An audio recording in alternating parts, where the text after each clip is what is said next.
member for Bruce Grey, Owen Sound. Thank you, Speaker. Morning, members. It is my pleasure to offer my inaugural speech in this chamber. As I was preparing my remarks for this morning's presentation, I realized I don't think I've ever spoken for 20 minutes straight. So this will be an adventure. And at the same time, it's something I clearly will have to get used to. Who knows, sometime soon, I may think that 20 minutes is only a healthy introduction. You know, to be one of only 1,968 members to have stood in this chamber in all of the history of our great province of Ontario is still something I'm getting used to. I understand from the clerk that I'm member number 1,937. I like that number.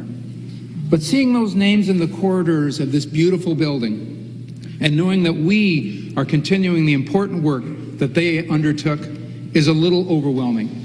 And as I hope to outline in this speech, though, I want to focus on the outcomes of government, as I know they did over the past 155 years.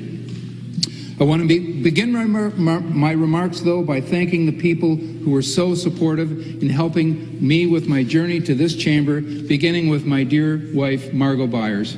Margot is here with us this morning. Margot and I will have been married for 36 years as of next month. She has been a caring and loving partner and fantastic mother of our 3 sons.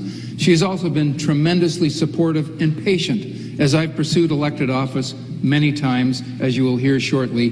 Thank you for everything, Margot.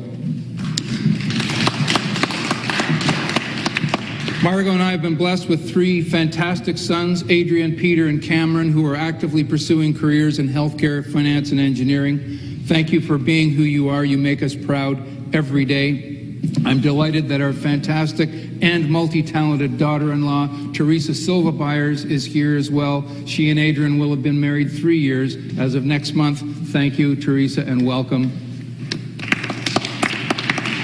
And my mother, Mary Byers, is here as well. In addition to being a great mother and a very accomplished author, she is a big reason for why I am standing in this chamber today. You see, she and my father, David Byers, were very active in the PC Association and campaigns for Len Riley, who was a member in Eglinton Lawrence, which is where we lived when I was young. In fact, when Mr. Riley announced he was not running and Roy McMurtry was thinking of running, Roy first asked my dad if he wanted to run. Roy would have supported my dad if he wanted to run. But Dad was not interested, and Roy McMurtry not only became a member here, but of course had a distinguished career as Ontario's Attorney General and Solicitor General. So thank you, Mom, for who you are and lighting the spark that led me here today. Dad passed away 26 years ago, but I know he would have been pleased to see today happen, and I know he's looking down from a gallery above. I want also, of course, to thank the constituents of the great riding of Bruce Grey, Owen Sound. I am very grateful for the confidence you showed in me as a new candidate in this past election. The voters sent me to Queen's Park with a solid margin, and I will be forever grateful. I will work hard to earn your trust every day, every day. I want to recognize as well the incredible work of our dedicated campaign team. We are fortunate to have a history of campaign success in Bruce Grey, Owen Sound, but we take nothing for granted and always work like we're 500 votes behind. This time was no different. We all worked our tails off, putting up signs, getting to doors, raising funds, and running the office. In the end, we got it done. So I want to thank our core team, also known as the A team, for all their dedication, support, and friendship. Karen, Carol, Dave, Bill, Joe, Sharon, Don, Bob, Paul, Tyler, Ted, and John, from the bottom of my heart, thank you. And finally, there are so many friends that supported my campaign efforts, from former work colleagues, friends who used to live in the riding, and friends and supporters from past campaigns. Clay, Jim, Larry, Bill, Andrew, Michael, and many more, thank you for your guidance and friendship. I now want to acknowledge the person who represented Bruce Grey, Owen Sound from 2011 to 2022, Mr. Bill Walker. Hear, hear. Bill could not be here today as he is active with his new job. but we know he will be here again soon. Bill grew up in the riding in the booming metropolis of Hepworth. He was very active in sports, and I understand he developed his speaking ability while playing third base for various baseball teams in the riding. Bill successfully was elected in 2011, 2014, 2018. I was Bill's campaign manager in 2018. He worked actively for our community during his 2 terms in opposition, including as critic for long-term care.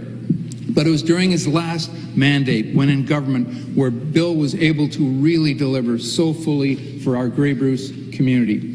3 new schools, 3 daycare facilities, broadband investments throughout the riding, 958 new and upgraded long-term care beds, and of course, the new hospital being built in Markdale. What a track record. That is getting it done. These accomplishments would not have happened without Bill's energy and dedication. You've heard of the Energizer Bunny. We called him Energizer Billy to acknowledge how hard he worked every day. As members here know, Bill's friendship and team approach defined how he operated all the time. Oh, and of course, saying over 127,000 words in this chamber in 1 year, and having a drink that Billy Walker named after him was also an important part of his legacy.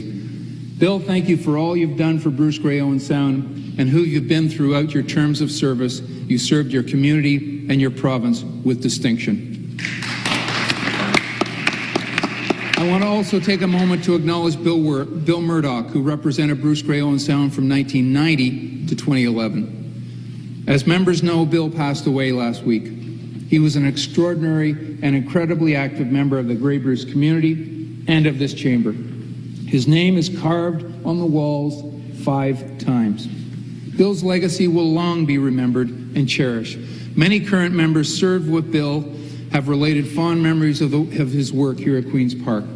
I know we will have an opportunity to formally remember Bill Murdoch in this House sometime soon, and I know we all look forward to that presentation. Thank you, Bill, for your great work and for being the great person you were. Bruce Grey Owen Sound is a big and beautiful riding. From the southern communities of Hanover and Dundalk up to Tobermory, it is 175 kilometers from end to end. Our biggest centre is Owen Sound at 21,600 people. It's where my constituency office is located, which is run by Ontario's best constituency team, Julie, Lisa, and Karen. Thank you so much for your excellent support. The economic base of the riding is heavily agricultural, with large beef, dairy, and cash crop producers throughout. In addition, there's a solid economic base with a variety of excellent businesses, including Chapman's Ice Cream in Markdale and Bruce Power in our colleague Lisa Thompson's riding, but with substantial operations in Owen Sound and in my riding. Both of these companies were excellent community stewards during COVID. And of course, I could not discuss Bruce Grey Owen Sound without referring to the significance of the landscape which we are so fortunate to enjoy. Whether it's the harbor and islands around Tobermory, the beautiful grotto on Georgian Bay, or the rugged beauty of the Beaver Valley, our home is a beautiful and scenic place to live. Please come and visit. And of course, we'd love to see you up in Wyerton on Groundhog Day, where you can see and hear Wyerton Willie make the bold prediction about when spring will come. The Premier has been to see Willie, and we sure hope he'll be back. Trust me, watching fireworks at 7 a.m. on a cold winter morning is something you will not soon forget. So why am I here now, and what was the journey that got me here? Well, my journey started in grade 3. I was attending John Ross Robertson Public School. I enjoyed math, playing the recorder, and recess. Then our teacher, Miss Redmond, told us one day that there would be an election for mayor of the grade. So I ran for mayor of grade 3. Who does that? But it was fun. I had a neat slogan: want a new pair of pliers? Vote buyers for mayor. It rhymed very well. There were 3 candidates: me, another boy, and a girl named Janet Cameron. Of course, I didn't win, as the boys either voted for me or the other fellow, and all the girls voted for Janet. It was my first taste of vote splitting, but I'd caught the political bug. Next was 4 years later, and my chance to be a page here in the Ontario legislature. It was 1972. That's right, 50 years ago. Now, I know some of you are saying, Rick, you look so young. Are you sure it wasn't 30 years ago? Others are probably saying it's probably more like 70 years. Anyway, regardless of the time, my interest in being a page came from my parents' active involvement in our local riding. So in the spring of 1972, in the 29th Parliament, I was here. Bill Davis was Premier, Bob Nixon, Leader of the Opposition, and the Cabinet included Betty Stevenson, Darcy McHugh, and Frank Miller. It was a thrill. I loved it every day. I even got the seating plan signed by almost all the members. I still have it. The bug was getting more active. The next step was a chance to work for Michael Wilson in Ottawa when he was Minister of Finance. I worked on his staff in the tax policy role. It was a tough environment back then, with rising interest rates and challenging inflation. Sound familiar? I was involved in 4 budgets and with many policy areas, including helping structure everybody's favorite sales tax, the GST. But the lesson that struck with me from that work was the willingness of a government to make the tough but right decisions, even if the politics were difficult. I saw that firsthand. It had a big impact. My work with Mike Wilson triggered a career in finance with BMO Capital Markets and then the OMERS pension plan. I worked with governments on the financial and infrastructure matters, and I enjoyed and appreciated seeing public policy's perspective from the viewpoint of a commercial partner and the financial markets. During this time, we were living in Oakville and raising our family there. And during this time, I ran in 3 elections, federally in 2000 and 2004, and provincially in 2007. And I lost each time. Who does that? I must hold some record for most electoral losses in Oakville. Oh well. I mention these political losses not to relive the memory of having gone through them, but because they have instilled 2 lessons which I hope to use to my benefit in my current role as a member. The first lesson is while losing hurts, it makes finally winning even more cherished. More importantly, though, it motivates you to focus even more on serving your community. As I noted earlier, I will never take for granted the voters of Bruce Grey Owen Sound who gave me this amazing opportunity to serve the community and the province. Never. And secondly, I believe it has made me focus more on the outcomes of government rather than on the process. When I was asked by the party to be a candidate for this election, the previous losses made me think very hard whether I should try again. Margot, of course, had the best perspective. She said, "If you don't run, I won't listen to you for 1 second on how good you might have been as a member." Sound advice. My decision to run ultimately focused on my desire to get things done for the community and for the province. In other words, the outcomes of government. That is certainly what I hope will guide my actions in this chamber. And that's why I was so pleased to hear the major elements of the throne speech as delivered by the Lieutenant Governor. Building our healthcare system, building an economy with better jobs and bigger paychecks, building Ontario's roads and transit infrastructure to keep Ontarians moving, building the workforce we need for the jobs of tomorrow, and building more homes that people can afford. These will all be important outcomes and results from our work together here in this chamber. And they will deliver important results in our communities and for the province. For me, these goals reinforced why I'm so happy to have made this long journey to the Legislature of Ontario. As I look at the clock, I see that miracles do happen, and that I'm approaching my 20-minute limit. And further, as Jim Flaherty used to say, I've gone on for almost as long as it seems. So let me finish with a story that will put in further context how I plan to think about the challenge we will face in this 43rd Parliament. The story is set in Antarctica. You see, when I was leaving OMERS in mid-2015, I was approached by a great organization called the True Patriot Love Foundation about an upcoming expedition. True Patriot Love is a fantastic foundation that raises money to fund programs for injured Canadian veterans and their families. They had organized and run expeditions to various exciting places since their startup in 2009. In fact, our colleague Peter Bethlenfalvy went on an expedition to the North Pole in 2014. He told me it was an incredible adventure. True Patriot loves how there was a group of 10 veterans and 20 civilians going to Antarctica to climb Mount Vinson at 16,050 feet, the highest peak on the continent, and would I like to come? Well, of course, anyone who gets asked that question says yes, right?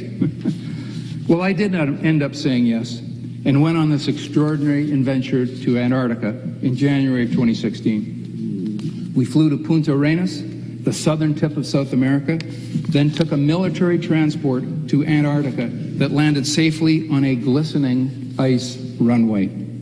We camped in the intense white of an Antarctica summer, which is a balmy minus 25 degrees most days with sunlight 24 hours a day. We moved progressively, day by day, towards the summit opportunity. To make it to the actual summit, though, we had to traverse a long, narrow ridge at the top of the mountain. It was about 60 meters long and about 2 meters wide. We were roped together in teams of 5. About halfway along the ridge, our group paused. I had a chance to look around. To my left was a 45-degree slope and a beautiful white mountainous scene. And I remember thinking to myself, this is fine. If I were to trip, my team could easily secure me. All was good. Then I looked down to my right. About 18 inches from my right boot, it was 1,000 feet, pretty well straight down. Yikes, I said. Buyers, quit being a tourist and take your next step and make sure it's the best step you can take. So I did. Happily, everyone in our group made it to the summit and safely back to camp. A few days later, we took the transport off the ice. What an adventure. After our stories and celebrations and storytelling, though, coming back safely, I had a chance to reflect on that moment many times. The goal of taking the best next step. And I realized that those words can well apply being on a mountain. In fact, it doesn't matter whether you're near the summit, at work, with your family, or managing your next challenge. The goal should be to make sure you take the best next step. I believe this thinking can also apply to our role in government. We all know we're facing significant challenges in so many areas, whether it's healthcare, housing, education, the economy, or other issues. I believe it's critical for us to think in terms of taking the next step and making sure it's the best one we can take. That's the thinking I hope to bring to my work here in the legislature, and I know you will hold me to account for that approach. So, colleagues, thank you for this opportunity to share some thoughts about my journey to this important place and the approach I hope to take. I look forward to working with you all and together taking the best next step. Thank you.